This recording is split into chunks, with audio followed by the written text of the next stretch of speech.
Buenos días. Hoy, lunes 18 de mayo, en el marco del programa de metafísica, estamos viendo las cuestiones cuánticas. Hemos hecho la introducción la semana pasada y ahora empezamos con el primero de los tres autores que vamos a ver, Werner Heisenberg. Hay un libro introductorio previo que voy a exponer glosando brevemente, previo a las cuestiones cuánticas, que es una presentación de Heisenberg, y que dice: existe el mundo cuando no lo miras.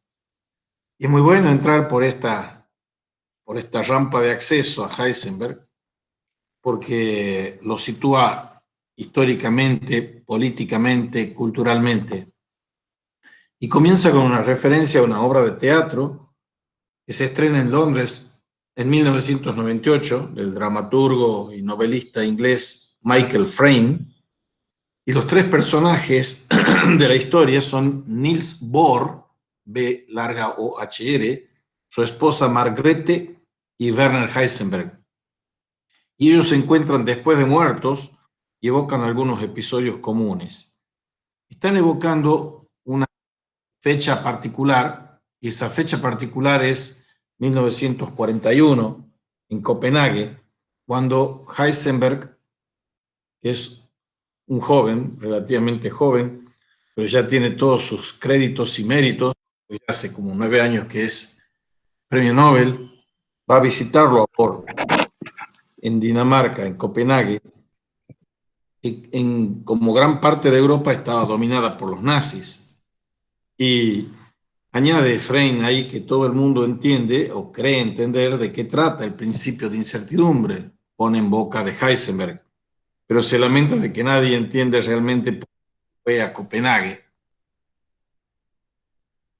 Heisenberg forma parte de una pléyade de científicos geniales que abren nuevos e insospechados caminos para que otros hagan avanzar el conocimiento sobre bases sólidas.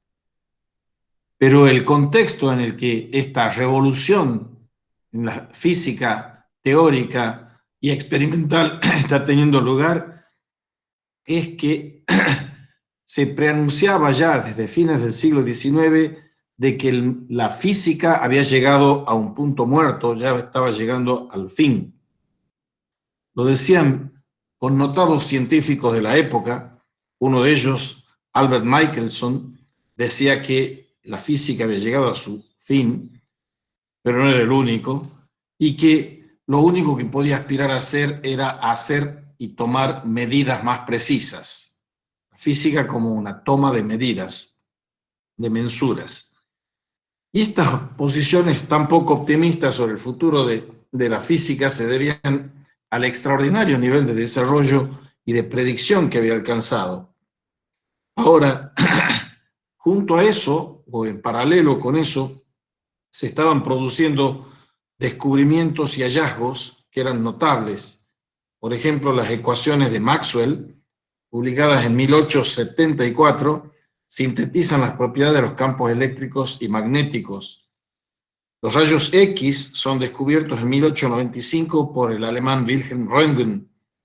El francés Henri Becquerel descubre el fenómeno de la radiactividad en 1896. El inglés Thomson descubre el electrón en 1897. En abril de 1900, William Thomson, es llamado o conocido como Lord Kelvin, da una conferencia sobre los problemas existentes en relación al éter y el cuerpo negro. Y él dice que hay dos nubes en las teorías de la luz y del calor.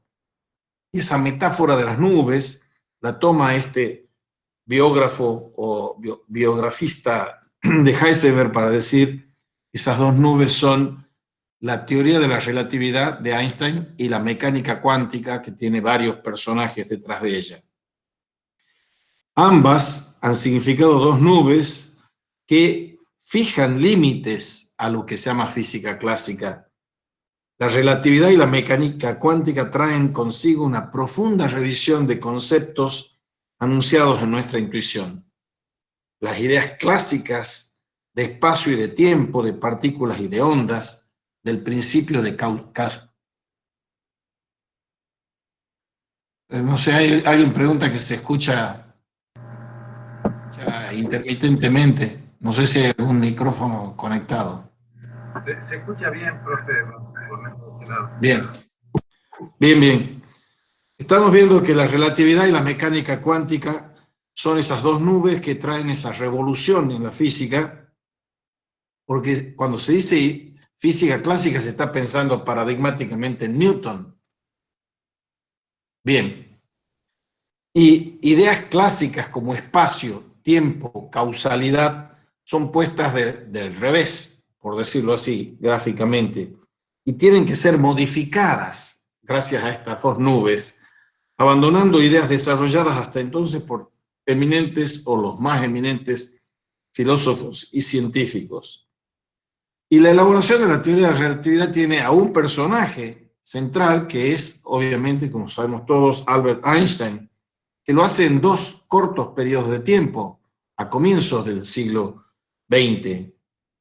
Y Albert Einstein, que está en solitario, se contradistingue de ese grupo relativamente numeroso y genial, también significativo, de los que están trabajando en la mecánica cuántica. El primer espaldarazo para la creación de la mecánica cuántica es esto que vamos a ver Heisenberg, lo da Heisenberg. En un momento en el que él está con fiebre de heno y se va a un lugar, a Heligoland, y ahí tiene una cierta iluminación y empieza a hacer las formulaciones. Vamos a ver después junto con quiénes. Hay bastantes científicos que están trabajando en esto que termina eclosionando como la mecánica cuántica, que es la subatómica, la de los elementos. Y en 1925 es Heisenberg el primero en establecer las bases formales de la mecánica cuántica, por lo que le fue concedido el Premio Nobel de Física en 1932. Ahora, eso que se ha llamado el gran hallazgo de él, pero él mismo dice que él no lo podría haber hecho sin Niels Bohr, sin Max Born, sin Paul Jordan, sin Paul Dirac, etc. Era realmente un trabajo de genios que conjuntamente estaban pensando eso. Él tiene esa iluminación, pero incluso cuando recibe el premio Nobel, él tiene cierto complejo de culpa de que se lo hayan dado a él y no a los otros que habían trabajado con él, junto con él en esos equipos. Bien, ¿qué importancia tiene? Ahora que nos gusta ver siempre las importancias prácticas o las derivaciones tecnológicas que tiene esto de la mecánica cuántica.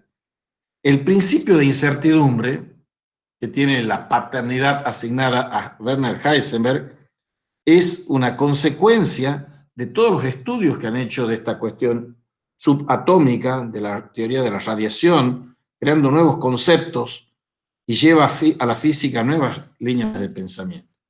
Sin eso, no existirían ni las computadoras, ni los teléfonos móviles, ni los lectores de DVD, todos ellos dispositivos electrónicos sin los que no se puede concebir el siglo XXI. Y ellos mismos no se pueden concebir sin la mecánica cuántica. Y un 30% de del Producto Bruto Interno de Estados Unidos proviene de esta área, está relacionado con la mecánica cuántica. Ahora, esta mecánica cuántica no surge en Estados Unidos, surge en Alemania, porque era Alemania, a principios del siglo XX, el país líder mundial en el campo de las ciencias. Pero hay que ubicarse históricamente, y la cuestión aquí clave es lo que significa la Primera Guerra Mundial de 1914 a 1918 y los desarrollos posteriores a la Primera Guerra Mundial. Es lo que se llama la República de Weimar. Surge en Alemania después de la Primera Guerra Mundial y no tuvo continuidad con la llegada del nazismo en 1933.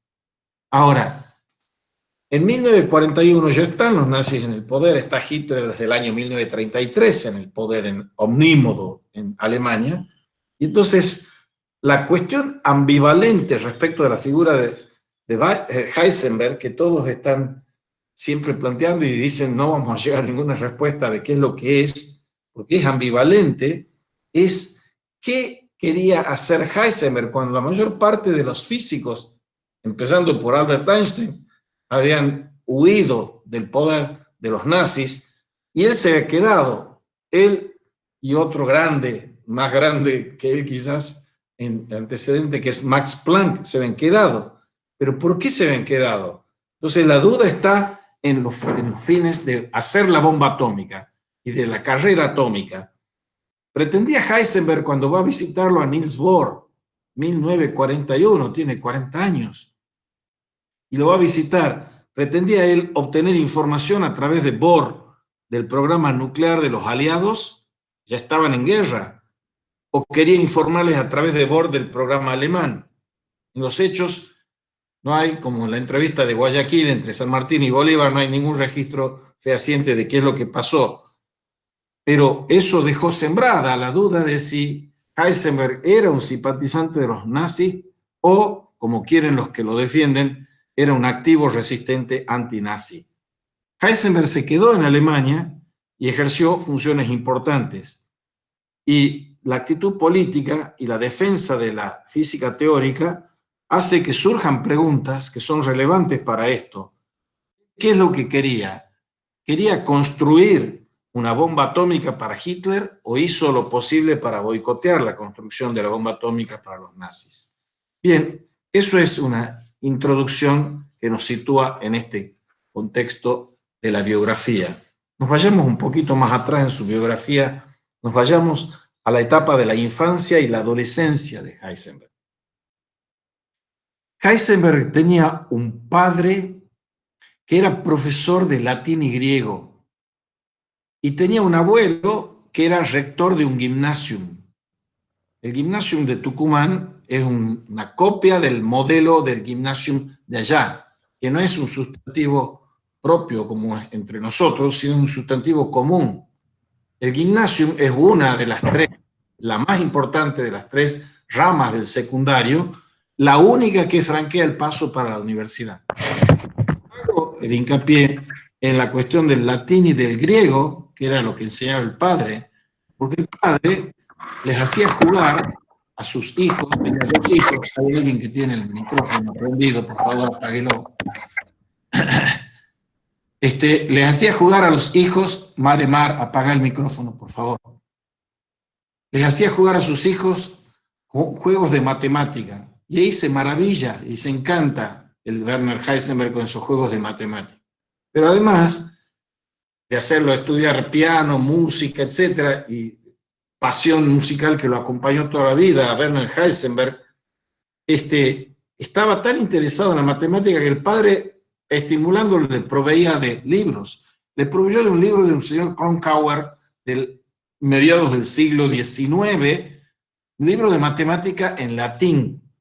Bien, les estoy diciendo esto porque uno, en medio del marasmo de la tragedia educativa que atraviesa urbi et orbi a todo el sistema educativo mundial, global, en general, y las universidades públicas argentinas en particular, y la UNT en particular, son una tragedia absoluta, y procede de la falta de una concepción de la educación como la que tenían los alemanes ya desde la época de Alexander von Humboldt.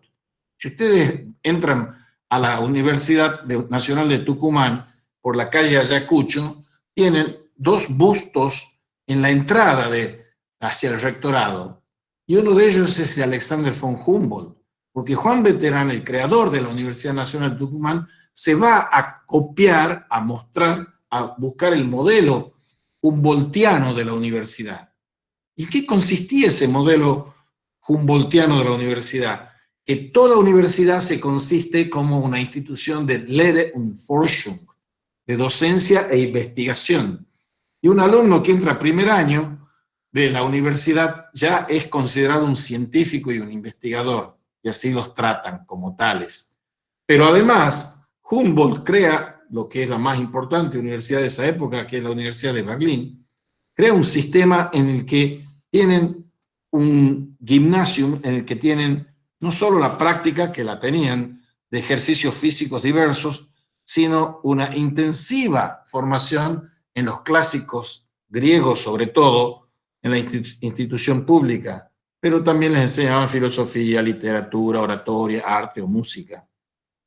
Los alumnos estudiaban, alumnos del secundario, tenían 11 años de estudio secundario prácticamente. Los alumnos estudiaban durante, 9 cursos, desde los 11 hasta los 19 estudiaban, y de ese total de horas de clases dedicaban el 40% a las lenguas y literatura clásicas, el latín y el griego, un 24% al alemán y a las matemáticas. Y las restantes horas cubrían con irregular distribución materias como historia, religión, francés o dibujo. Y las clases de física se reducían a 2 horas semanales durante los 3 últimos cursos. Uno no entendería qué significa la mecánica cuántica ni Heisenberg si no conoce todo lo que sabían y conocían de griego y latín este buen muchachito, y por qué él se manejaba leyendo en griego el Timeo de Platón o leyendo en griego Demócrito y Leucipo, que veremos más adelante. El abuelo materno, Nikolaus Wecklein, estudió lenguas clásicas y fue director del Max Gymnasium, un selecto centro de educación secundaria de Múnich, y su padre, August Heisenberg, fue profesor de griego y de latín. Bien, esto nos da una muy fugaz idea de esta cuestión de la formación en la infancia y en la adolescencia. Ahora, junto a eso hay unos movimientos juveniles, el Jugendbewegung, el movimiento juvenil, que era una especie de Boy Scouts, que hacían caminatas, hacían ejercicios, hacían tareas formativas, y estaban impregnados, eso es el final de la adolescencia de Heisenberg, de una crítica bastante romántica, esa crítica a la burguesía, al mercantilismo, al capitalismo, a la eliminación de la creatividad, de la poesía, etc. Esa sociedad burguesa, capitalista, dominada por la avaricia y la hipocresía, hacía que el individuo desapareciera en el anonimato urbano. Y todos ellos, estos jóvenes, incluido Heisenberg, defendían los valores del romanticismo alemán, con frecuentes ataques, valga la aparente paradoja, a la ciencia y al racionalismo, porque la ciencia y el racionalismo estaban asociadas, no sin razón, con el mecanicismo, el determinismo, etcétera, etcétera. ¿Por qué atacaban eso ellos, estos jóvenes? Porque defendían que había verdades eternas, valores eternos de bondad, de belleza, de bien, de justicia, en aquello que estaba ignorado u olvidado por las ciencias. Y esto lleva a que uno pueda situarse en la mente de ese joven Heisenberg que menciona al Timeo de Platón, pero que además de eso, él está tratando y trabajando y conociendo y leyendo las divulgaciones que está haciendo el propio Einstein de la teoría de la relatividad. Pero cuando menciona el Timeo de Platón, que él leía en su versión griega, como decía, como parte de su actividad escolar, en ese diálogo, en el Timeo, Platón asocia cada elemento, tierra, fuego, agua y aire, a uno de los 4 poliedros regulares que se conocían entonces, el cubo, el tetraedro, el icosaedro y el octaedro. Y la conclusión crítica que tenía Heisenberg respecto de Platón, que para conocer las propiedades de la materia había que conocer los constituyentes elementales. Y a eso se dedicaba la física atómica. Me fascinaba, dice Heisenberg, la idea de que en las partes más pequeñas de la materia se lleguen a encontrar formas matemáticas. Bien, él dice, en ese contexto, me atraía Kant y me gustaba Platón, en parte como poeta y en parte como filósofo, pero quedé muy impresionado por la manera como Einstein planteó su teoría de la relatividad, por su idea de cambiar el concepto de tiempo que me había preocupado mucho y que tanto me interesaba. Kant, Platón, Einstein son la fragua mental que tiene él. Vayamos ahora en esta primera presentación al núcleo del aporte y el legado de Heisenberg y sus compañeros, la incertidumbre cuántica. La incertidumbre cuántica es algo que ya viene alboreando desde 1925 y 1926, porque Heisenberg, que había estado en Heligoland y ha hecho esa primera formulación matemática para esto que va a ser el nacimiento de la mecánica cuántica, vuelve a Copenhague, donde estaba Niels Bohr, el instituto de Niels Bohr, que era lo más importante que había en el mundo por esa época, y esta vez llega en el 26 como ayudante de Bohr por un año. Y Bohr estaba entusiasmado con la visita de Heisenberg y le escribió a Rutherford. Rutherford es el creador de la estructura planetaria del átomo. Heisenberg está ahora aquí, estamos todos ocupados con discusiones sobre la nueva evolución de la mecánica cuántica y sobre las inmensas perspectivas que tiene. En marzo de 1927, escribió en Copenhague un artículo fundamental sobre el contenido físico de la teoría cuántica, de la cinemática y la mecánica. ¿Qué pasa? Como no ha sucedido pocas veces, cuando dos genios descubren lo mismo por caminos diferentes y con formulaciones diferentes. La mecánica cuántica ha sido descubierta por estos jóvenes. Uno es Heisenberg, que es la mecánica cuántica de matricial, dicen, y la otra es la mecánica cuántica en el sistema de Schrödinger, que vamos a ver la clase que viene el miércoles pasado mañana con la exposición del profesor Vera. Schrödinger estaba alojado en la casa de Bohr, no tenía escapatoria para tener estas discusiones que tenían. Pero son dos formulaciones que al principio se consideraban que eran contrapuestas y son equivalentes en realidad, pero hay que ver los rasgos de una y de otra. Nos quedamos aquí con la de Heisenberg. ¿Qué es lo que nos está diciendo esto?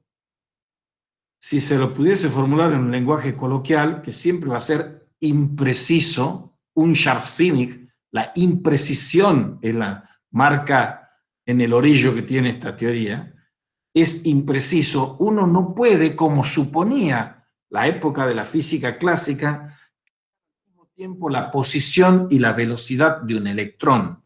Un electrón no se concebía ni conocía en la época de Newton. Ahora, esa partícula clásica se describe especificando los valores de su posición y su velocidad en todo instante. Y un físico no conoce más que aquello que puede medir. Lo importante aquí para Heisenberg es que la única conclusión consistente con la mecánica cuántica es que la posición y el momento de un electrón no se pueden medir simultáneamente con precisión arbitraria. Cuanto más precisamente determinamos la posición, más imprecisa es la determinación del momento en ese instante. Esto es de una revolución y un revuelo tal que desde entonces hasta ahora nunca más la física reclamó ser solo física clásica. La física clásica sigue siendo absolutamente legítima y válida, cierto, dentro de ciertos parámetros, pero en otros parámetros que son los de la microfísica, la física nuclear subatómica, tiene que cambiar el aspecto. Y esto tiene algunas consecuencias filosóficas importantes que destacar. El principio de causalidad se ve afectado por la mecánica cuántica.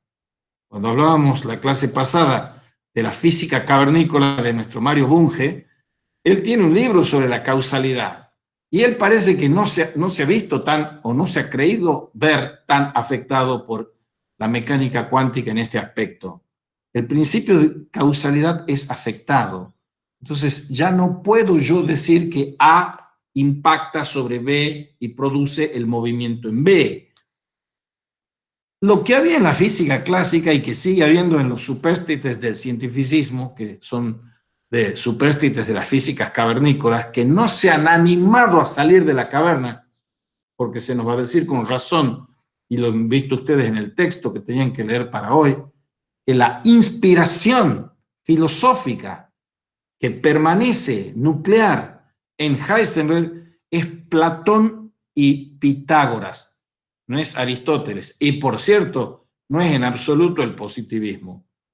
De los positivistas y sus antecedentes, hay un francés muy conocido, muy reputado, que se llama Pierre-Simon Laplace, en la época de Napoleón Bonaparte, que si me dan un punto de apoyo yo voy a explicar todo, porque él decía que si uno considera el estado presente del universo como el efecto de su estado anterior y como la causa del que vendrá, una inteligencia que conociera en un instante dado todas las fuerzas que actúan en la naturaleza y la situación respectiva de los entes que la componen, si además fuera tan vasta para analizar todos esos datos, englobaría en la misma fórmula los movimientos de los mayores cuerpos del universo y los del más pequeño átomo. Nada le sería incierto y tanto el futuro como el pasado estarían ante sus ojos. Cuando le estaba explicando a Napoleón, y Napoleón le pregunta, ¿y Dios dónde entra dentro de su esquema? Sire, Dios es una hipótesis innecesaria dentro de esta explicación. Explicación causalista, explicación determinista. Y en aquel momento, estamos hablando 1814, Napoleón Bonaparte, 2 años antes de la revolución de la independencia nuestra, todo el mundo creía que la precisión de cualquier medida solo estaba limitada por la precisión de los instrumentos de medida utilizados. Pero Heisenberg demostró que eso no es así en el caso de ciertos pares de magnitudes. Heisenberg dijo, en la formulación de la ley de causalidad, si conocemos el presente precisamente, podemos predecir el futuro. Lo que es falso no es la conclusión, son las premisas. No podemos conocer el presente con todo detalle, ni siquiera en principio. O sea, aquí viene la pregunta fundamental. ¿Existe un mundo real, objetivo, independiente del ser observado? Es la desdoblamiento de si la realidad es cambiada por la observación del observador. Es la puesta en cimbronazo, en conmoción, de la dupla sujeto-objeto. ¿En qué medida el sujeto altera al objeto cuando lo quiere conocer? Eso es lo que está pasando en el ámbito subatómico, nos está diciendo este señor. Y el determinismo de la física clásica, la inteligencia de Laplace, parece que es incompatible con el libre albedrío. Las consecuencias que tiene el determinismo de Laplace es que no existiría el libre albedrío, todo lo que sucede, sucede necesariamente, ya estaba prefigurado en Baruch Spinoza, todo es necesario, no existiría el alma, no existiría Dios. Todas esas cuestiones son las que pone, revitaliza y revigoriza la física cuántica, la mecánica cuántica. Y la mecánica cuántica está expresada en un espíritu que el propio Heisenberg llamó el espíritu de Copenhague. En 1929, él publica, antes de tener el premio Nobel, un libro que se llama Los principios físicos de la teoría cuántica. Y ahí usa la palabra espíritu, Geist, dice este biógrafo. La palabra espíritu, Geist, en alemán, era de uso frecuente en Alemania en aquellos años, y el espíritu de Copenhague era Bohr. O sea, mucho más perfecto, preciso y determinado que lo que puede ofrecer Laplace y todo el aparataje de las mediciones posteriores a Laplace y del positivismo es el espíritu de Bohr. El espíritu de Bohr no es la precisión, es la imprecisión precisamente, es la Unscharfsinnigkeit. Entonces esa imprecisión, ese espíritu de Bohr es el que anima, el que da vida a lo que es la mecánica cuántica. ¿Y esto qué derivación tiene para nuestra materia, para la metafísica? Que los físicos en general y los físicos cuánticos en particular están haciendo mejor metafísica que los metafísicos, profesores de metafísica. Porque, dice, de Bohr, más que de cualquier otro, dice Heisenberg, aprendí este nuevo tipo de física teórica que era casi más experimental que matemática. El asunto importante aquí es que hay que encontrar las palabras y los conceptos.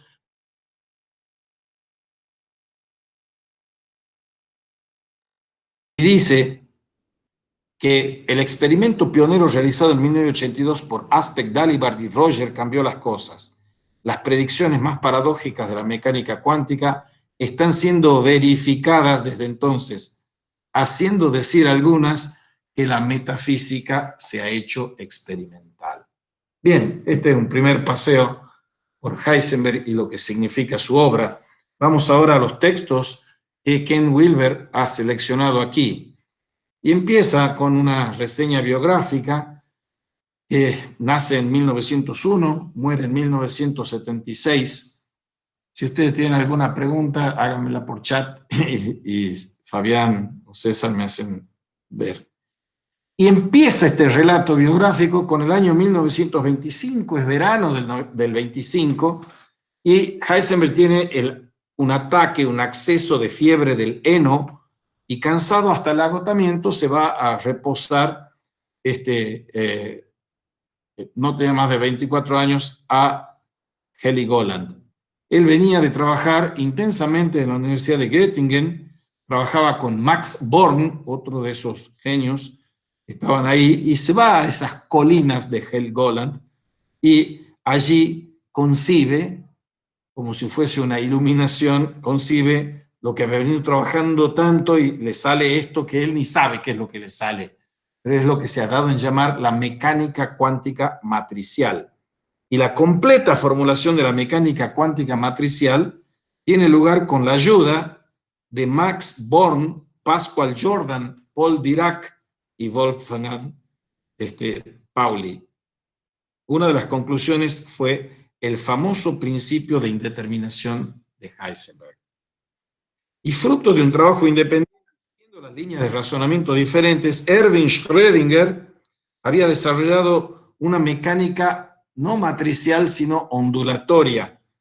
Pronto pudo mostrarse que ambas formulaciones resultaban equivalentes y con ello, casi de un golpe, había nacido la mecánica cuántica. Heisenberg recibe el Premio Nobel de Física en 1932 por esas brillantes aportaciones que hizo. O sea, como pasó con el cálculo infinitesimal, que casi simultáneamente descubren y formulan Leibniz y Newton, aquí están casi simultáneamente formulando la mecánica cuántica en sus pañales o en sus albores.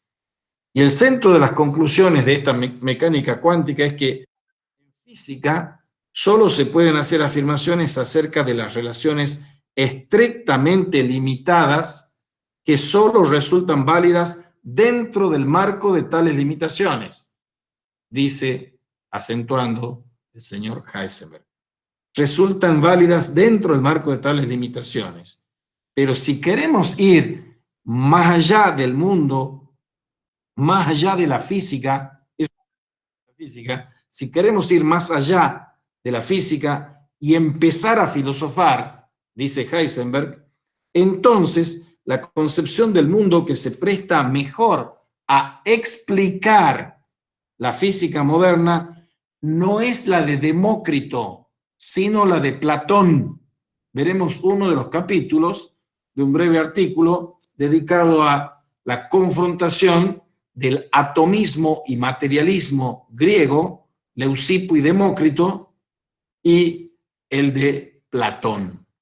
Y la posición que asume y afronta el señor Heisenberg es la de Platón. Heisenberg, dice aquí Ken Wilber, fue un excelente filósofo, probablemente junto con Eddington, que escucharemos la exposición del profesor Juárez el miércoles subsiguiente, porque este miércoles veremos Schrödinger, el miércoles subsiguiente porque el lunes es 25 de mayo. Heisenberg es un excelente filósofo y tiene muchos libros sobre el tema filosófico. Uno bastante importante es este, Física y Filosofía. Entonces, él estaba sumamente interesado, preocupado y concernido por esta cuestión filosófica y metafísica. Pero el cuño de su filosofía es platónico-pitagórica. Junto con Eddington, Heisenberg fue el más autores que aparecen en este volumen. Dice, Wilber, y un metafísico y místico de orientación pitagórico-platónica. Heisenberg, Pauli y Bohr se lamentan de que la filosofía intente imitar a la física. Todo lo que se llama el positivismo lógico, el neopositivismo y nuestro benemérito Mario Bunge son los que han estado proclamando que la filosofía tenía que ir ungida al carro vencedor de la física, ir por detrás. Exactamente lo contrario es lo que afirma y postulan estos físicos de la física cuántica. Hay que lamentar que la filosofía intente imitar a la física. Bien, vamos entonces al primer artículo, la verdad habita en las profundidades. Cualquier pregunta me interrumpen y me hacen. La reanudación de contactos internacionales, estamos en 1952, de los cultivadores de la física atómica, los reúne en Copenhague para tratar de la construcción de un acelerador de partículas europeos. Es lo que va a ser ese acelerador que existe ahí en Suiza actualmente y que es de los prodigios tecnológicos. Y ellos estaban diseñando esas cosas. Y todo eso depende y se apoya en nuestra interpretación. Nuestra interpretación es la palabra que usa, no explicación, sino interpretación. La interpretación es subjetiva y la explicación es objetiva, dicho epistemológicamente o hermenéuticamente. Nuestra interpretación, dice Heisenberg, es la interpretación encabezada por Copenhague, la interpretación de Copenhague, por Niels Bohr y después por todos los otros que hemos mencionado. Nuestra interpretación de la teoría cuántica, y nosotros estábamos, que la habíamos hecho en 1925, y estábamos 25 años después tratando de ver qué es lo que había pasado con esa teoría cuántica, si había sido correcta o no había sido correcta. Hace algún tiempo hubo aquí en Copenhague, dice Heisenberg, un encuentro de filósofos, y la mayoría de ellos eran positivistas. Y los positivistas, por definición y por principio, no entienden ni aceptan nada de la física cuántica.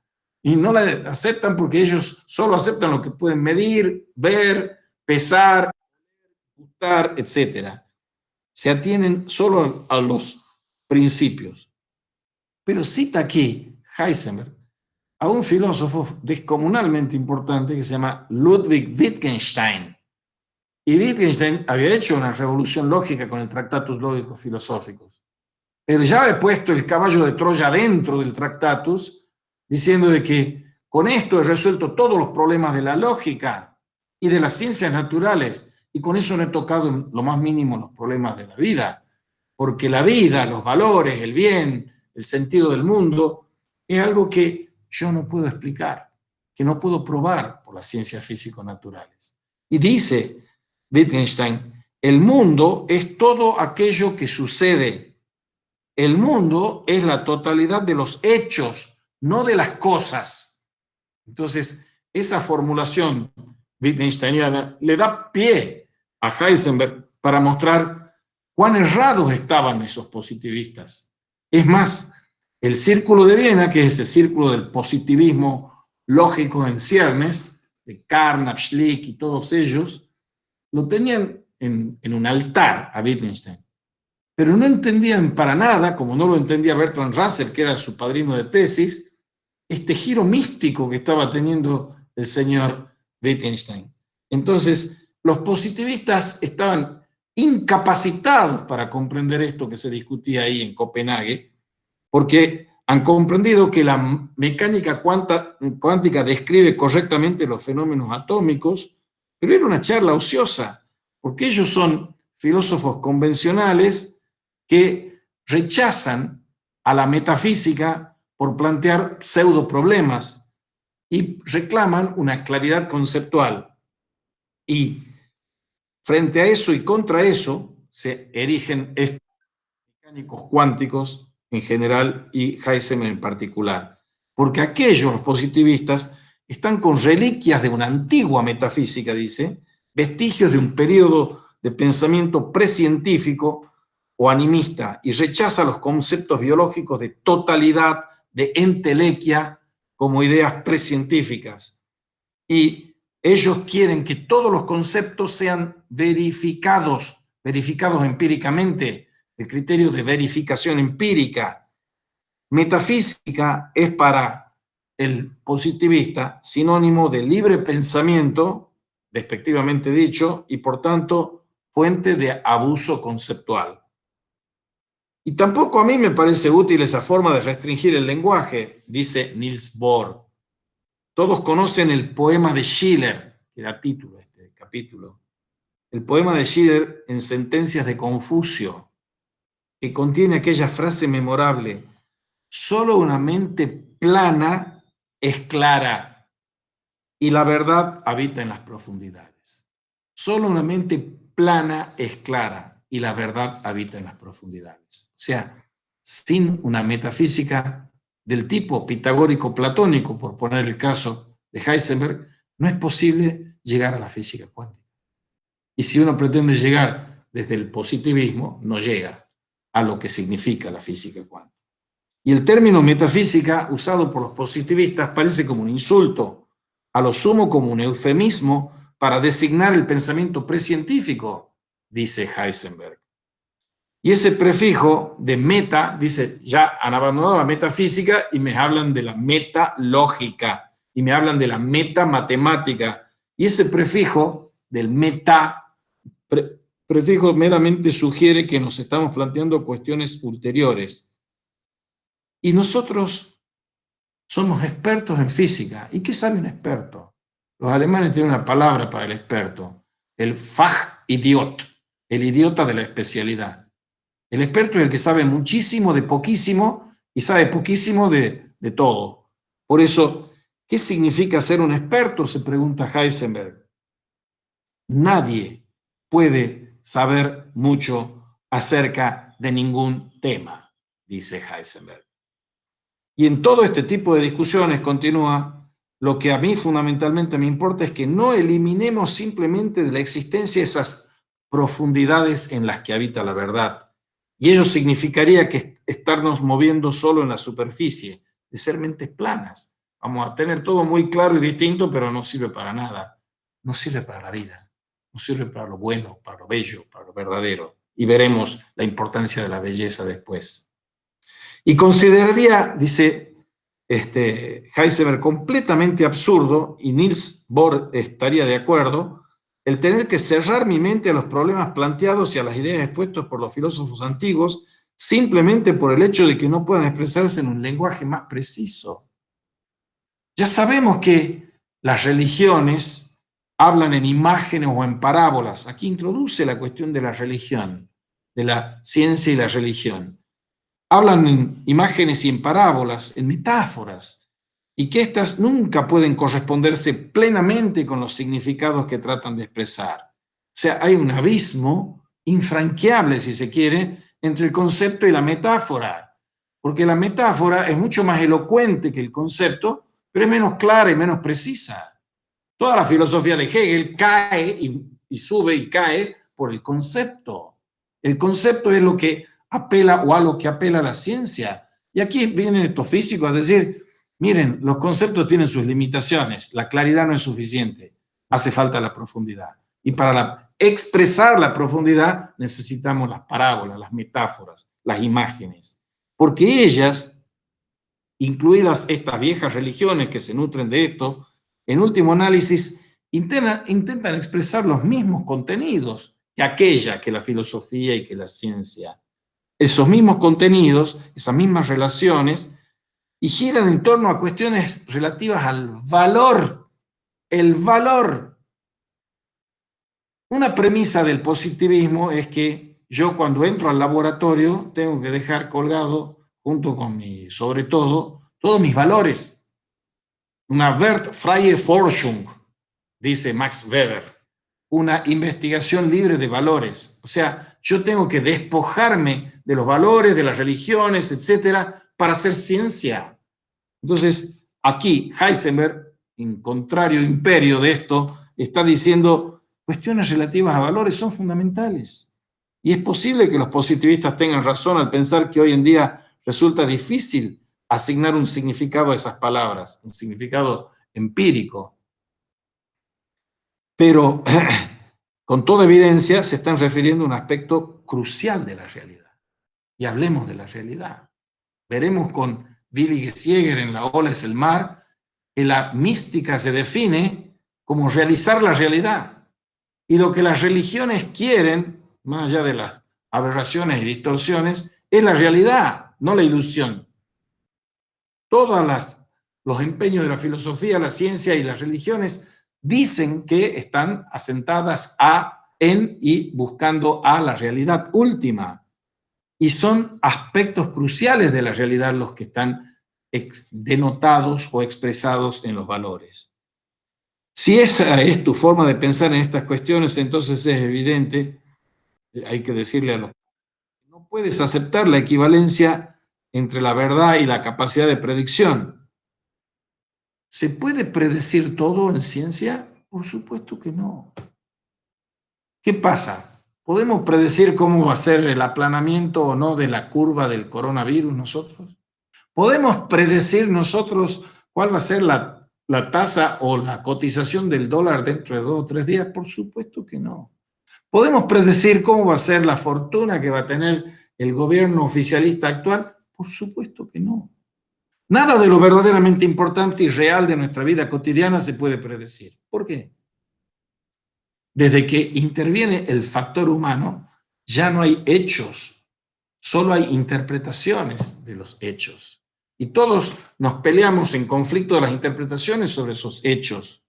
Ahora, si yo estoy tratando de ver la naturaleza, la realidad natural, y como científico trato de comprender y explicar esa realidad, entonces tengo que suponer que hay un centro, un núcleo real por detrás de esa realidad. Y ese núcleo real irradia simétricamente, porque la simetría constituye un elemento decisivo del plan según el cual la naturaleza ha sido creada, dice el señor Heisenberg. El fine tuning, el ajuste fino, es mostrar con lenguaje que veremos en la metafísica de la materia con Carreira, que todo este universo maravilloso en el que nosotros habitamos y somos una maculita de polvo en medio de las galaxias, tiene un ajuste fino que si varía una nanodimensión alguna de esas condiciones iniciales que permitieron el surgimiento de la vida, no existiríamos. Entonces, esta creación de un Dios creador y ordenador es el creador y ordenador de las leyes. Si yo soy científico a la Newton, a la Kepler, a la Galileo, a la Descartes, si quieren, es porque yo creo que hay un creador que ha hecho las leyes naturales. Yo no me maravillo, como dice Tycho Brahe, Kepler y todo ello, yo no me maravillo de que haya esas leyes matemáticas, sino de que haya una inteligencia que ha creado esas leyes matemáticas. Bien, todo esto nos muestra las dificultades para acceder al lenguaje cotidiano en la explicación o en la expresión de estas leyes naturales. Entonces, ¿dónde tenemos que buscar la verdad? Se pregunta Heisenberg. ¿En la claridad y distinción y precisión de mis conceptos o en la oscuridad, en las profundidades? ¿En dónde la tengo que buscar? Por supuesto que no está haciendo una apología del oscurantismo, pero está mostrando que la solución de los positivistas es muy simple. Tenemos que dividir el mundo en 2 partes, dicen los positivistas. Aquello que podemos decir de él con toda claridad, con cristalina claridad, y el resto, con respecto a lo cual lo mejor que podemos hacer es no decir nada. Eso es lo que decía Wittgenstein. Aquello que podemos decir, lo tenemos que decir con cristalina claridad y rigor.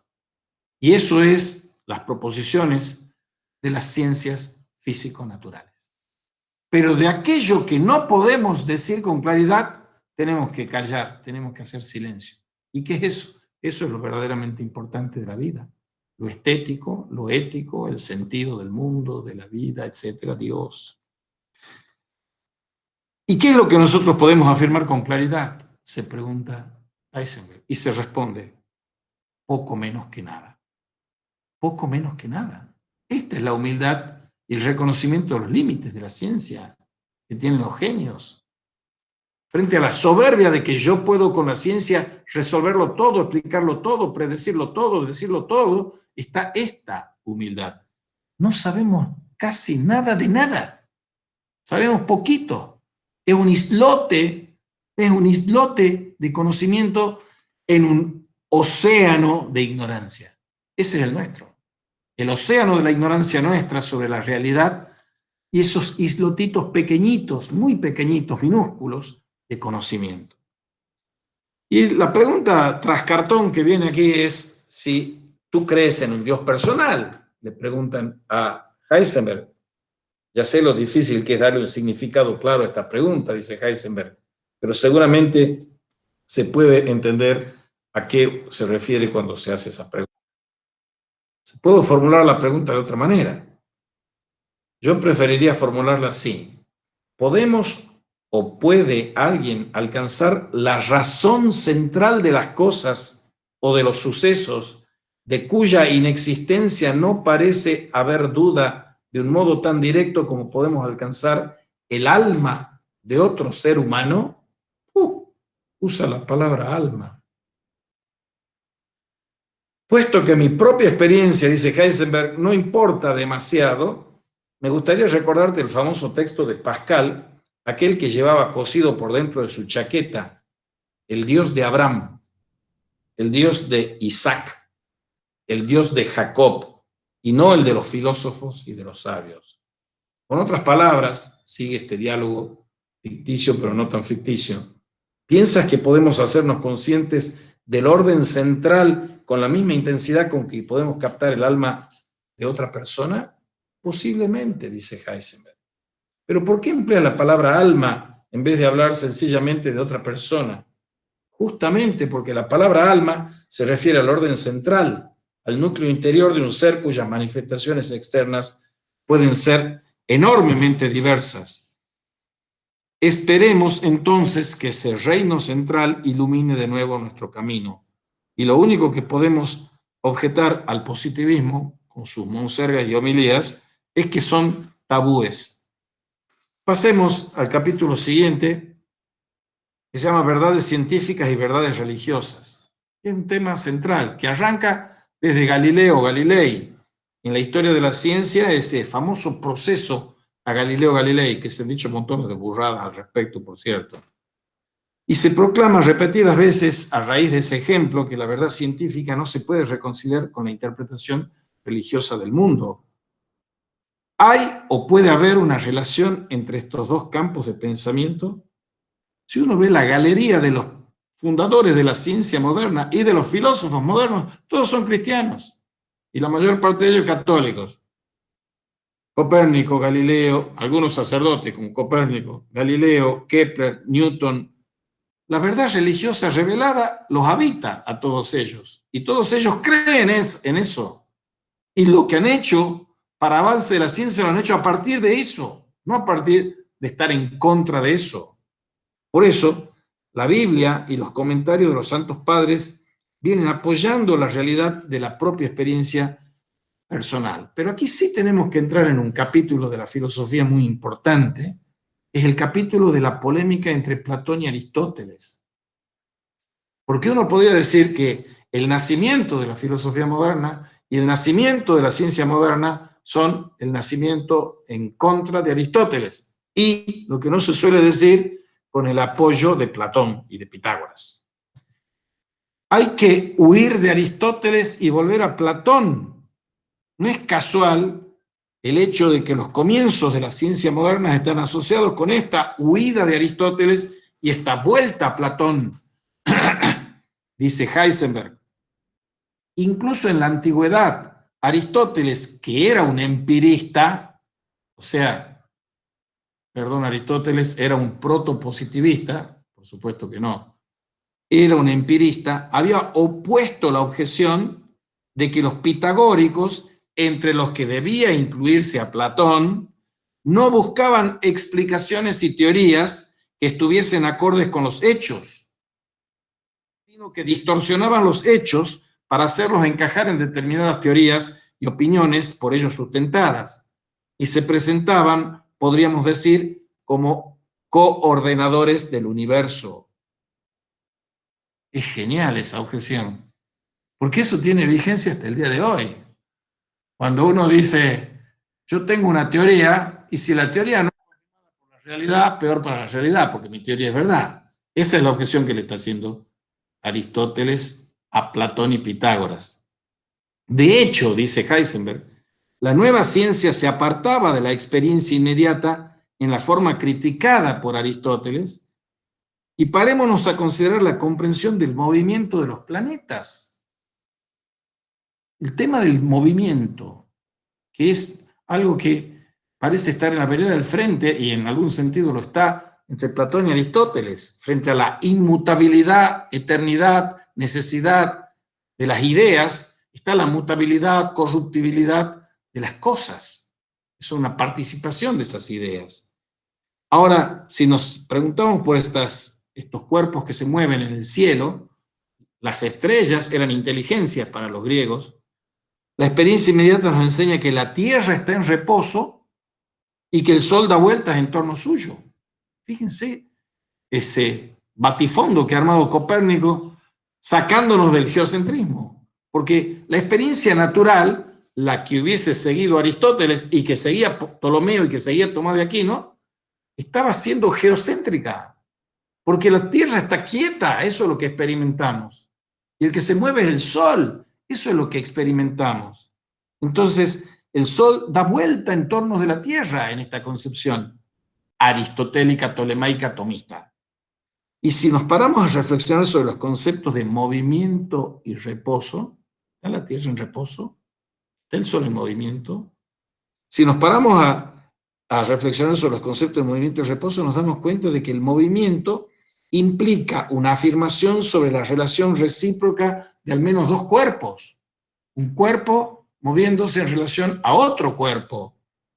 Copérnico vino a añadir a la experiencia inmediata un elemento enteramente nuevo: la simplicidad de las leyes naturales, dice Copérnico.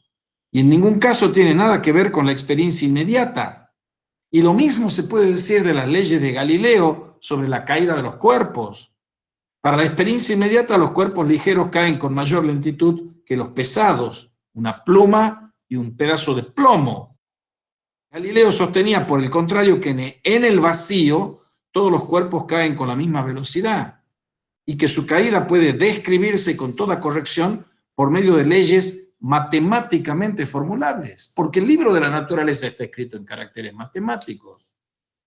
O sea, en lugar de la experiencia inmediata que reclama Aristóteles, hay una idealización de la experiencia, una idealización matematizante de la experiencia. Esas leyes matemáticas son las que tienen una auténtica fuente de poder de persuasión para superar esas experiencias inmediatas. Y con ello nosotros tenemos que reconocer la belleza de la obra de Dios. Este mundo es ordenado, no es caótico. Y ese ordenamiento del mundo no es algo espontáneo.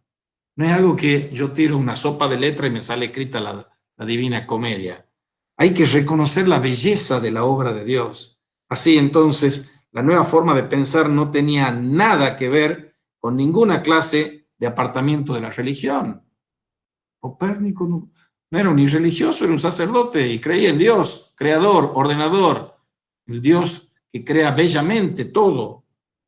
O sea, aquí llegamos al núcleo metafísico de la cuestión, al decir que al percibir con toda inmediatez la obra de Dios en la naturaleza, estamos percibiendo lo que más y mejor se puede percibir de la realidad.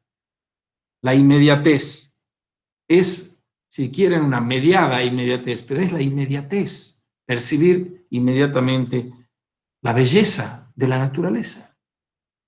Y esa belleza de la naturaleza procede de un Dios que es un Dios ordenador, dice Heisenberg. Y esa atención que nosotros dirigimos para captar esa actividad divina no nos tiene que hacer perder de vista la totalidad. La atención se centra excesivamente en el estrecho campo de nuestro bienestar material, con descuido de los demás fundamentos de la existencia, materia o espíritu. La materia puede ser entendida y debe ser entendida como un sacramento también, dice la teología y la filosofía encarnada.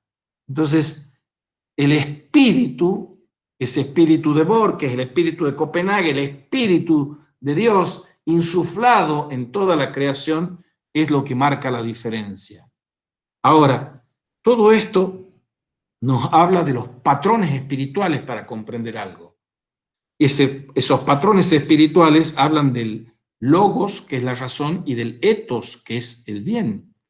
La razón y la voluntad para conocer la verdad y para practicar el bien.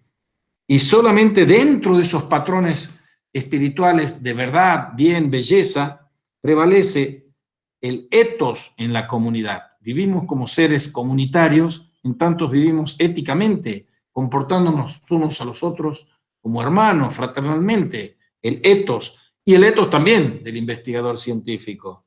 El hombre puede adquirir los puntos de vista que le permiten configurar su propia conducta allí donde se requiere algo más que una mera reacción frente a una concreta situación externa.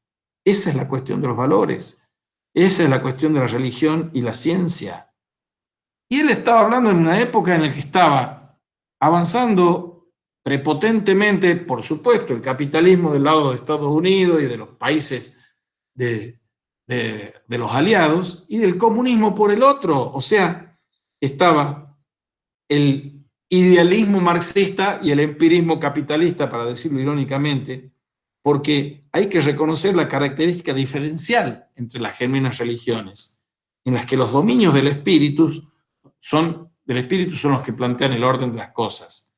Y lo que él dice es que en la encrucijada actual que nosotros vivimos, la idea de Dios está ausente, porque ha ido creciendo exponencialmente el agnosticismo primero y el ateísmo después, y Dios está ausente.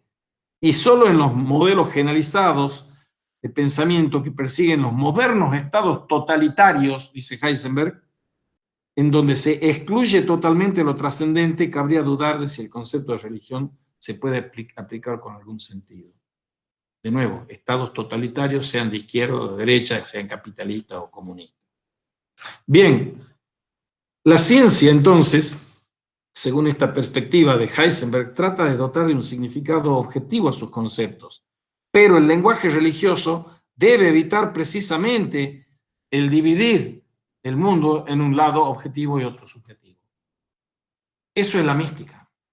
Ahí vamos a ver cómo las cuestiones cuánticas se casan con las cuestiones místicas.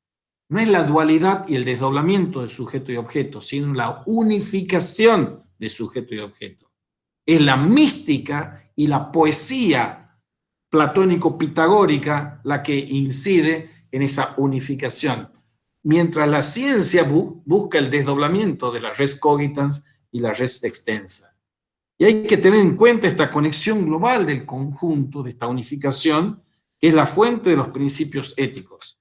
Pasemos ahora al debate entre Platón y Demócrito, el tercer capitulito de estos escritos que hace en la antología Ken Wilber. Leucipo y Demócrito reflexionaban sobre la estructura de la materia. Subrayo, la estructura de la materia, lo volverán a ver en Carreira. Y allá abajo, en la plaza del mercado, o sea, en la vida cotidiana, bañada ahora en la luz del atardecer, Sócrates disertaba sobre las dificultades que tenemos para expresarnos.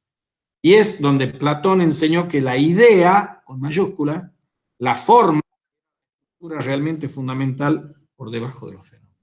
Ahí ya está planteado todo. La idea o la materia. ¿Cuál es el principio de todo? ¿Los átomos y el vacío, como quieren Leucipo y Demócrito, o las ideas, como quiere Platón? Si hoy me atrevo a suscitar, dice Heisenberg, de nuevo algunos de los viejos problemas en relación con la estructura de la materia y el concepto de ley natural, ello se debe a que el desarrollo de la física atómica en nuestro tiempo ha alterado radicalmente toda nuestra perspectiva sobre la naturaleza y la estructura de la materia. Y tal vez no resulte exagerado en realidad el sostener que algunos de aquellos viejos problemas han encontrado por fin, en estos últimos tiempos, una solución clara y definitiva. Leucipo y Demócrito significan una filosofía materialista. Por algo la tesis doctoral de Karl Marx, en la etapa en la que era menos marxista, por decirlo así, es sobre Leucipo y Demócrito. Leucipo y Demócrito han sido motivos de múltiples especulaciones desde el surgimiento de la ciencia moderna en el siglo XVII, y bajo la forma del materialismo dialéctico ha sido una de las fuerzas motrices de los cambios políticos operados en los siglos XIX y XX. Pero ahí está la cuestión central, que se puede decir paradójicamente como la dijo algún filósofo francés. Los jóvenes de nuestro tiempo no entienden cómo la materia se puede explicar sin la idea de la materia. ¿Qué relación hay entre la idea y la materia? Entre el espíritu y la materia. What is matter, no mind. What is matter, mind, no matter. Las ideas filosóficas sobre la estructura de la materia y el influjo sobre la ciencia de nuestra época. A pesar del éxito tremendo que ha alcanzado el concepto de átomo en la ciencia moderna, Platón estaba mucho más cerca de la verdad acerca de la estructura de la materia que los atomistas Leucipo y Demócrito. ¿Qué está diciéndonos aquí? Que el átomo, que significa sin división, hoy sabemos que tiene montones de divisiones. Cada vez que avanza el conocimiento de la ciencia en ese islotito minúsculo de conocimiento que tenemos, vemos partículas y subpartículas que se multiplican al infinito, si se quiere. Entonces, el átomo clásico no es átomo, en primer lugar. Pero la idea que está en la base de toda la realidad real es la idea de Platón. No es el átomo, es la idea. El concepto de materia en la filosofía antigua parte de la díada conceptual más importante de la metafísica, que es lo uno y lo múltiple. Los que apuestan por el atomismo o apuestan por la sofística, apuestan porque todo lo que existe existe en una multiplicidad inmensa, sin medida. En cambio, los platónicos y pitagóricos apuestan por la unidad, la unificación. Es que toda la realidad es sístole y diástole de uno y múltiple. La filosofía griega se encontró ante ese dilema de lo uno y de lo múltiple. Y los fundadores del atomismo, Leucipo y Demócrito, trataron de obviar la dificultad, suponiendo que el átomo era eterno e indestructible. La única cosa que en realidad existía. Y ese dilema entre lo uno y múltiple es el dilema y la antítesis entre ser y no ser que hay en la filosofía de Parménides. El uno es y lo múltiple no es. Lo inmutable es y lo que cambia no es. La oposición es entre lo lleno y lo vacío. Y el ser no es solamente uno, se puede repetir una infinidad de veces. Ahora, el espacio vacío, el espacio vacuo entre los átomos, permite hablar de la posición y del movimiento que arrancábamos con el principio de incertidumbre. Ahora, el átomo ahora se lo llama partículas elementales, los elementos simples que están por debajo de los fenómenos y como estructura de la materia. Ahora, la intención de la hipótesis atómica había sido señalar el camino de lo múltiple a lo uno. Ellos querían con el átomo ir a un uno sin abandonar esa multiplicidad. Ahora, las órbitas circulares de los planetas, los sólidos dotados de formas geométricas regulares, les parecían ser estructuras permanentes del mundo a los atomistas. La idea moderna de que la posición y velocidad del átomo en un momento dado solo puede ser conectada con su posición y velocidad en un momento ulterior por medio de una ley matemática, no encaja en los patrones de pensamientos de esos atomistas antiguos, porque supone emplear un concepto que estaba vedado para ello, el concepto de tiempo, que es lo que hace y aporta, por ejemplo, Einstein, el concepto de tiempo, la temporalidad. Para los griegos el tiempo no existe. Para los griegos el tiempo siempre es una ilusión. Para los griegos el tiempo siempre es una caída respecto de la perfección que es la eternidad. Y la eternidad es no tiempo. ¿Qué dice Platón sobre el tiempo? Es la imagen móvil de la eternidad. Imagen y móvil son palabras con connotación negativa. Eternidad positiva. Imagen móvil de la eternidad. ¿Qué dice del tiempo Aristóteles? Es el número del movimiento según el antes y el después. Entonces tenemos ya en la versión idealista, ya en la versión empirista de Platón y Aristóteles, un concepto descalificativo del tiempo. Para que reasumamos el valor positivo del tiempo, tenemos que llegar a los judíos y a los cristianos, porque es el Dios que se hace tiempo. Los dioses previos al judeocristianismo son dioses del espacio, son dioses del pago, del paganismo. El Dios judeocristiano es un Dios del tiempo, es un Dios en el cristiano de la historia, además. Entonces, el concepto del tiempo es el que ha surgido de un pensamiento nuevo. Y los átomos de Platón no eran estrictamente materiales, sino que los concebía como formas geométricas, como esos sólidos regulares de los matemáticos. ¿Y qué responde la ciencia moderna a los viejos problemas estos de los atomistas y de los platónicos? Está en consonancia con la posición platónica de que las ideas son más fundamentales que los objetos. Y la expresión que se usa a veces, que Dios es un matemático, tiene que ver con este sentir. Y hay un inicio decisivo de la ciencia matemática de la naturaleza a partir de esto. Y el siglo XIX había presenciado un desarrollo muy preciso de la teoría estadística acerca del calor. Y durante el siglo XIX, los avances de la química y de la teoría de la termodinámica se ajustaban muy exactamente a las ideas primeramente expuestas por Leucipo y Demócrito. Y la resurrección de la filosofía materialista en sus formas modernas, la del marxismo, el materialismo dialéctico, supuso una contrapartida natural a los impresionantes avances surgidos o conseguidos por la física y la química durante ese periodo. Ahora, las leyes matemáticas formuladas de la teoría cuántica muestran claramente que nuestros conceptos intuitivos ordinarios no pueden ser aplicados sin ambigüedad a las partículas elementales. Y es importante darse cuenta de que mientras que el comportamiento de las partículas elementales no puede ser descrito sin ambigüedad en el lenguaje ordinario, el lenguaje matemático, en cambio, se presta adecuadamente para dar cuenta de lo que sucede. Creo, dice Heisenberg, que en este punto la física moderna se ha decantado definitivamente en favor de Platón. ¿Y qué consecuencias tiene esto para la evolución del pensamiento humano en nuestros días?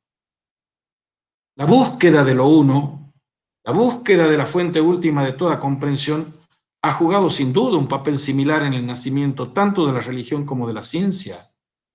Y hay que impulsar ese diálogo entre religión y ciencia, porque lo que se viene dando hasta ahora, desde el siglo XIX, es el conflicto entre la ciencia y religión. Conflicto que empezó con el célebre proceso de Galileo. Pero ya en la Grecia de Sócrates, Sócrates fue condenado a muerte porque sus enseñanzas parecían estar en contradicción con la religión tradicional. O sea, Galileo es un Sócrates moderno, porque lo que la iglesia establecida decía estaba contradicho por lo que este buen señor, con sensatez y sapiencia, decía. Y en el siglo XIX este conflicto alcanza su punto culminante con el intento de algunos filósofos de sustituir el cristianismo tradicional por una filosofía científica. Filosofía científica que hemos visto en la clase pasada es la física cavernícola y su epistemología bungiana. Esa filosofía científica que deja por abolido el cristianismo tradicional e instaura una filosofía materialista, determinista, cientificista, etc. Los científicos intentaban encontrar un nuevo camino de vuelta a lo uno desde la multiplicidad de los detalles. Eso empieza con Comte y sigue hasta hoy. Y la ciencia moderna es aprender lo cautelosos que tenemos que ser con el lenguaje y con el significado de las palabras. Y somos incapaces de describir los fenómenos atómicos en ningún lenguaje ordinario, excluyendo toda ambigüedad. No podemos, por ejemplo, hablar sin ambigüedad del comportamiento de un electrón en el interior de un átomo. El lenguaje natural nos es no está dado. Tenemos que apelar a un lenguaje imaginativo, un lenguaje metafórico, un lenguaje parabólico. Y así, para terminar, vamos a la ciencia y lo bello, un hermoso capítulo de Heisenberg, que dice que tenemos que poder encontrar lo bello dentro del campo de las ciencias exactas. Y eso es lo que él, desde su infancia y adolescencia y de vocación de gimnasista, tenía inculcado. Y hay que partir de ciertas definiciones de la belleza, y parte de dos definiciones de la belleza. La controversia, que ya se daba en el Renacimiento, es: la primera definición de la belleza es la adecuada conformidad de las partes entre sí y con relación al todo. La adecuada conformidad de las partes entre sí y con relación al todo. La armonía. La otra, que arranca de Plotino, la define sin hacer remisión o referencia a las partes, como transparencia del esplendor eterno del uno a través del fenómeno material. Veritatis splendor. La belleza es el fulgor de la verdad. Ahí está incluida esta concepción de la belleza plotiniana. La belleza, por lo tanto, está implicada con el antiquísimo problema de lo uno y de lo múltiple, en íntima conexión con el problema del ser y del devenir, ocupa un puesto central en los albores de la filosofía griega. La respuesta de Tales de Mileto, por ejemplo, de que el agua es el primer principio material de todas las cosas, expresa, entre otros, la necesidad de buscar semejante principio unitario básico, y en segundo lugar, la necesidad de una respuesta únicamente racional, y en tercer lugar, apartado del mito por la razón, la necesidad de conferir el papel decisivo en este aspecto al aspecto material del mundo, principio unitario unificador. ¿Cómo ese principio puede explicar el hecho del cambio? Y esa es la famosa paradoja de Parménides. Solo el ser es, el no ser no es. Si solo el ser es, no puede haber nada fuera de ese ser que posibilite o pueda aportar el cambio. De aquí que el ser debe ser concebido como eterno, uniforme y limitado en el espacio y en el tiempo. Y los cambios solo son una ilusión. El ser es repetible y llegamos a la imagen de los átomos en el vacío. Y la otra vía, que no es la de Leucipo y Demócrito, es la de Platón. Condujo a las ideas de Platón. Y esa vía comienza en la escuela de Pitágoras. Y Pitágoras tenía una secta religiosa que es la que acuna la filosofía en sus orígenes, pero solo la doctrina de la transmigración del alma, la metempsicosis, es la que pasa a la posteridad. Pero tenía además Pitágoras la preocupación por la música y por las matemáticas, que juegan un papel dominante en él. Y la estructura matemática subyacente a la armonía musical es la proporción numérica en cuanto fuente de armonía, y es uno de los descubrimientos más culminantes de la historia de la humanidad. La concordancia armoniosa de dos cuerdas produce un sonido bello. Debido a la sensibilidad del oído humano a todo sonido rítmico, le resulta perturbadora cualquier disonancia y encuentra bella, por el contrario, la sensación de consonancia. El todo es el sonido armonioso resultante. Y aquí se viene a establecer una conexión íntima, entrañable, entre lo bello y lo inteligible, entre lo bello, lo bueno, lo verdadero, lo bello y lo bueno. Bello, kalos; bueno, agatón. Kalos kai agatía, dicen en griego.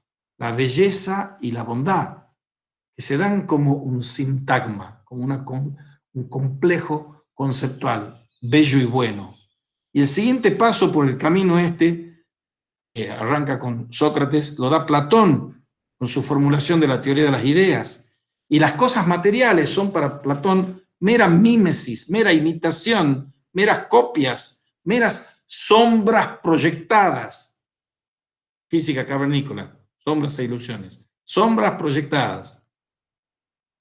El ser ideal es la verdad, es la unidad, es la realidad.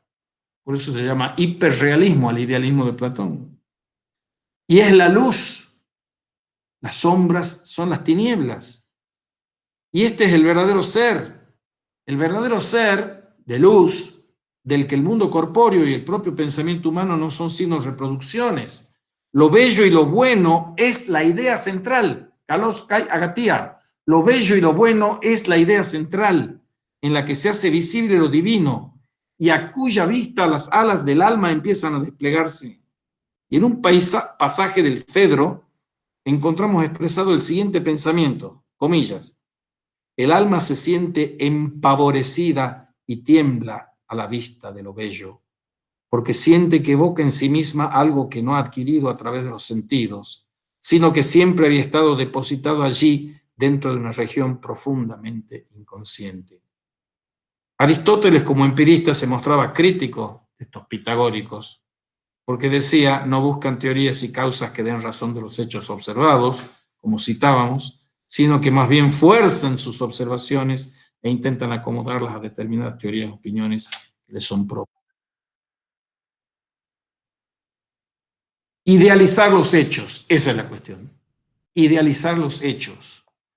Galileo comienza a hacer cuidadosas observaciones sin prestar atención a la autoridad de Aristóteles, pero siguiendo las enseñanzas de Pitágoras y de Platón, trata de encontrar fórmulas matemáticas que se correspondan con los hechos observados y llega así a formular sus leyes sobre las caídas de los cuerpos.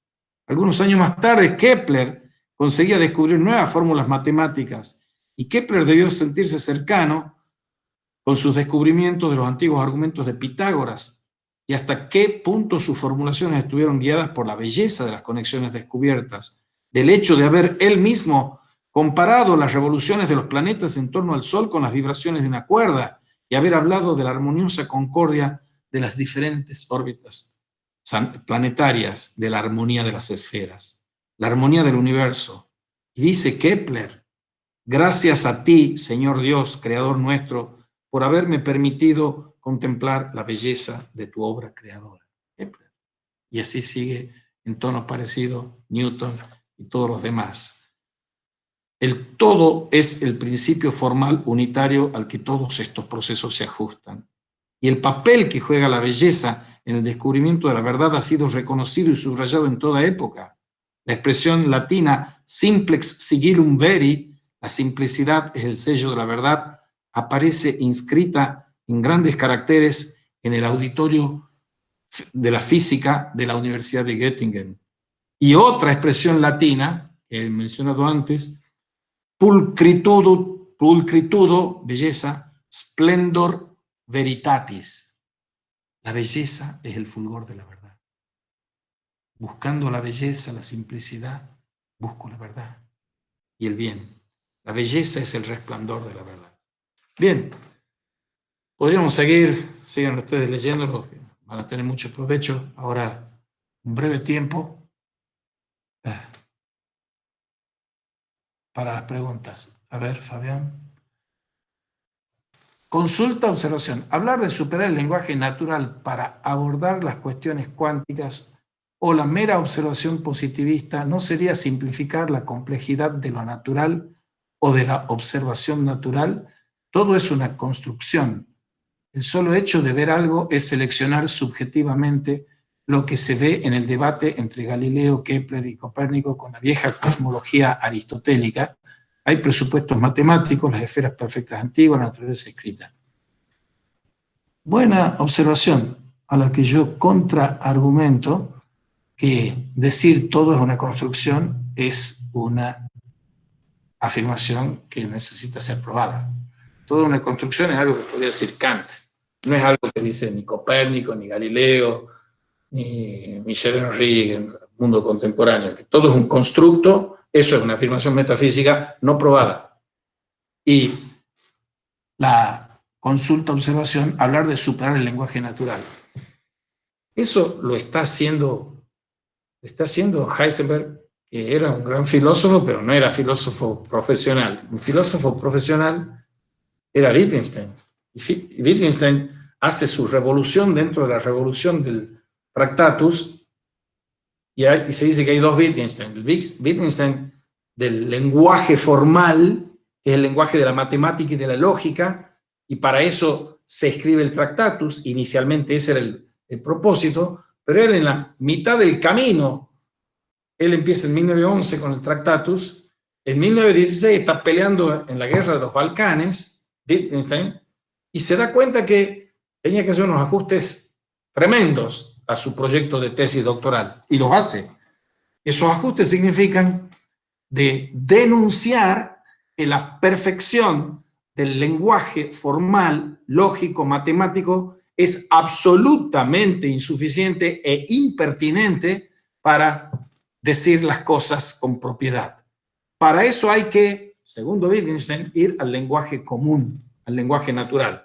Y ahí ya no se apoya en todas las cuestiones lógicas y formales y científico-naturales, sino se apoya en San Agustín, en la cuestión del lenguaje cotidiano, el lenguaje común, el lenguaje natural.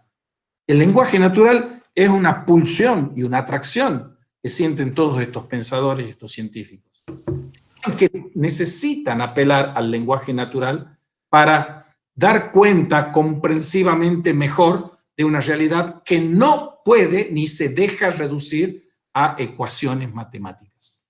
La matemática es una perfección formal, pero bueno, ya incluso ella, con Kurt Gödel y la incompletitud de los sistemas matemáticos, muestra sus falencias. La matemática es fundamental para todos estos señores, pero también es fundamental para estos señores la concepción del Dios creador. Y es el Dios creador que es la unión de los trascendentales, verdad, belleza, bien. Entonces, la polémica entre el lenguaje formal, matemático, logístico y el lenguaje común, natural, la metafísica habita solo en el lenguaje común. Si yo no puedo decir con lenguaje común y natural en una clase de metafísica lo que estoy diciendo, no lo voy a poder decir mejor, con más precisión, claridad y rigor, con ecuaciones matemáticas. No sé si eso satisface o por lo menos contesta tu pregunta.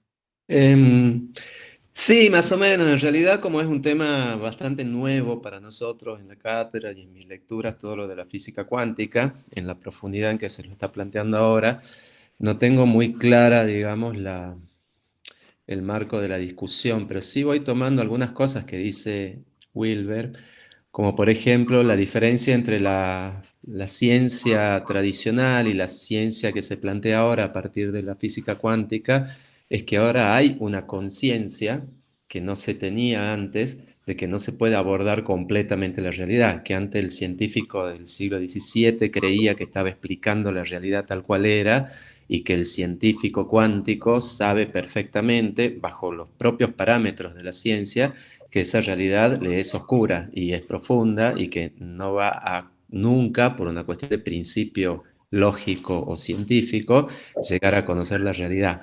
Ahora, eso que lo dice Wilber, y acá está en juego, creo yo, cuando habla Heisenberg, me parece una filosofía de principiante en manos de físicos. Digo, esa cuestión que lo plantea Heisenberg con una teoría científica bastante compleja, a la que muy pocos pueden tener acceso realmente sin una formación específica, filosóficamente hablando, es algo que lo plantearon los presocráticos y lo plantearon los antiguos y toda la historia de la filosofía europea, que usamos una caricatura de un filósofo o de algunas tesis filosóficas de que hay un acceso a la realidad tal cual es. Bueno, es casi, te diría, una falacia del hombre de paja.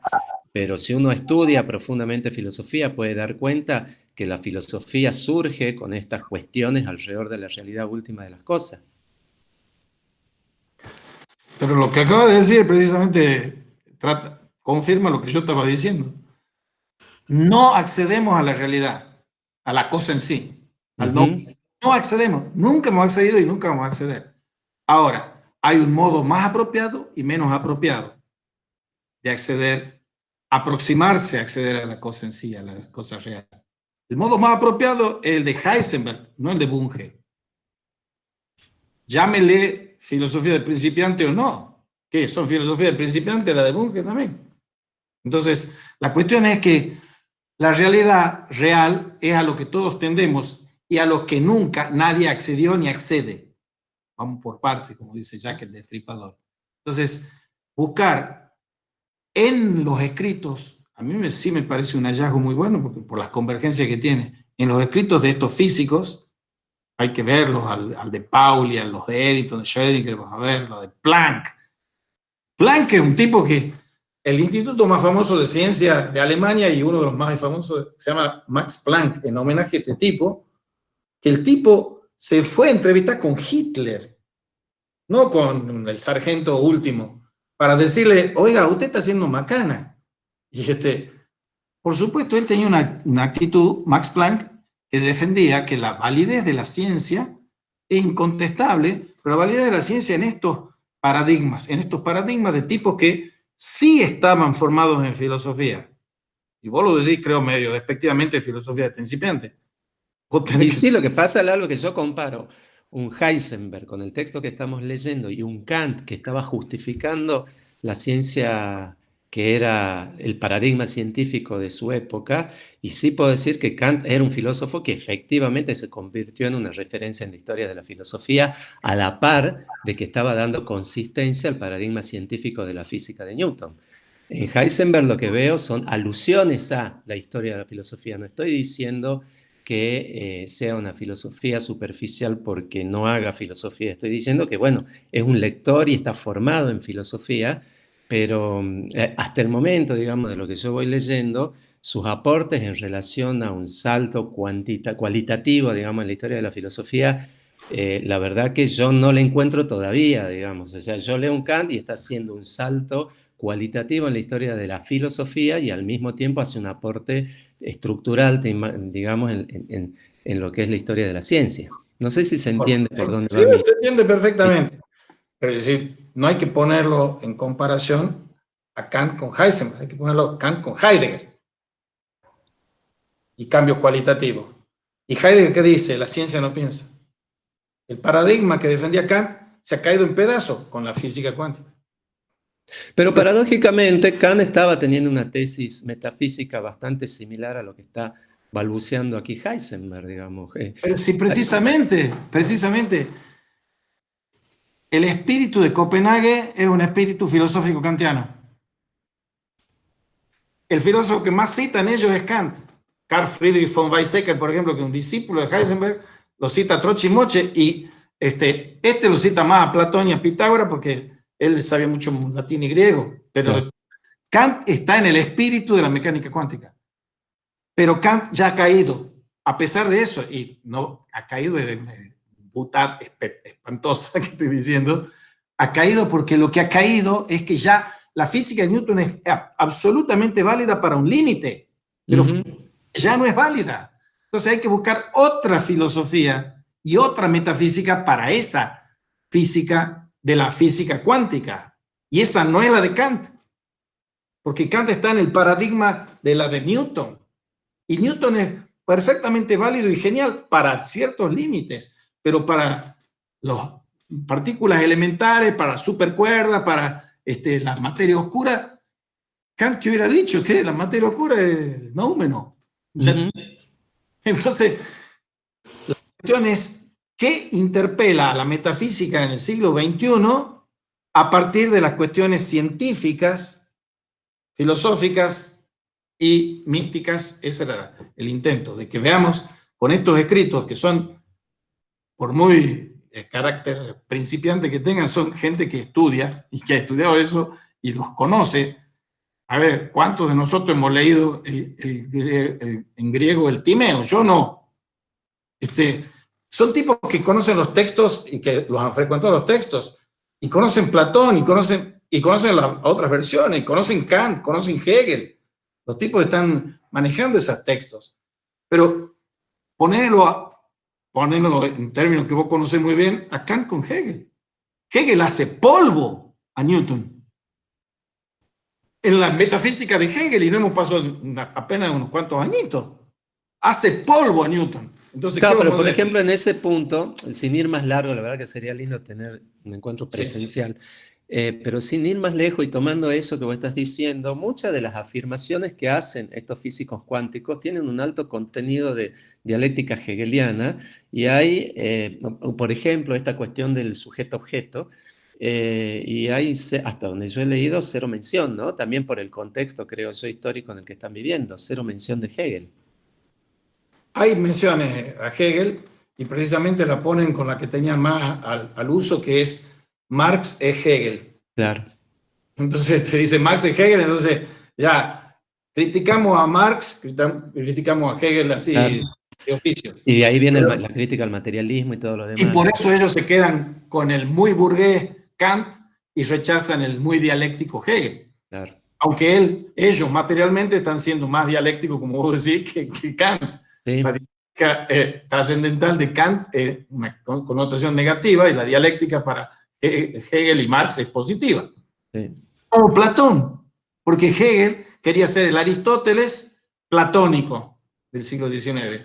Entonces, de Platón toma que la dialéctica es la episteme. Bueno, pero eso es para... Ya, eso para otro lado. Sí. Bueno, Bueno, eso nomás era muy observación. bien. Nos vemos entonces el miércoles para Schrödinger. Bueno, Lalo, ¿nos podremos quedar con César? Pregunto también a César unos minutitos después de esto, o Pero sea, sin cortar. todo lo que quiera, todo lo que quiera. Yo corto la grabación Bueno. ahora. Bien, hasta luego. Listo.